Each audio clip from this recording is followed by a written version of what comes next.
ఫైనల్‌గా ఊటీ అయితే వచ్చేసిన తర్వాత మేము అక్కడి నుంచి రూమ్‌కి అయితే వచ్చేసాము. ఈ రూమ్ అయితే మేము 2 మంత్స్ ముందే booking.comలో బుక్ చేసుకున్నాము. సో ఓన్లీ booking.comే కాకుండా ఇంకా చాలా యాప్స్ అయితే అవైలబుల్‌గా ఉన్నాయి. Make my trip, clear my trip, Agoda ఇంకా చాలా ఉన్నాయన్నమాట. సో వాటిలో మీకు ఎందుట్లో బాగా డిస్కౌంట్ వస్తుందో చూసుకొని దాంట్లో అయితే రూమ్స్ అయితే బుక్ చేసుకోవచ్చు. యాక్చువల్‌గా ఏంటంటే మేము ఫ్యామిలీతో వెళ్ళాం కాబట్టి 2 రూమ్స్ అయితే బుక్ చేసుకున్నాము. మా అక్క వాళ్ళది పెద్ద ఫ్యామిలీ కాబట్టి వాళ్ళు 3 బెడ్రూమ్ రూమ్ అయితే బుక్ చేసుకున్నారు. మేమైతే 2 బెడ్రూమ్ రూమ్ అయితే బుక్ చేసుకున్నాము. వ్యూ పాయింట్ కానీ అవుట్ సైడ్ కానీ చాలా అంటే చాలా బాగుంది.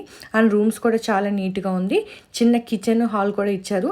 మనం ఏదైనా చిన్నగా ఏదైనా కుక్ చేసుకోవాలన్నా కిడ్స్కి కానీ లేకపోతే మనం టీ ఏమన్నా పెట్టుకోవాలన్నా హాట్ వాటర్ ఏమన్నా కావాలన్నా కూడా ప్రతిదీ కూడా మనం ఇక్కడైతే వంటగదిలో మనం అయితే చేసుకోవచ్చు.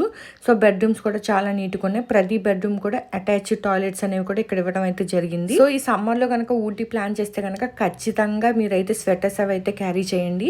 సో మార్నింగ్ కొద్దిగా ఎండ అయితే ఉంటుంది. ఈవినింగ్ మాత్రం బాగా టెంపరేచర్ అయితే తగ్గిపోతుంది. సో 18 నుంచి 15 డిగ్రీస్ వరకు పడిపోతుంది అనమాట. చాలా అంటే చాలా చలిగా ఉంటుంది. ఇంకా శీతాకాలంలో వెళ్తే ఇంకా అస్సలకి చెప్పలేము. అక్కడైతే మనం ఉండలేము. సో ఎండాకాలమే బెటర్ అని చెప్తాను నేనైతే. మీరు వెళ్తే కనుక ఎండాకాలంలో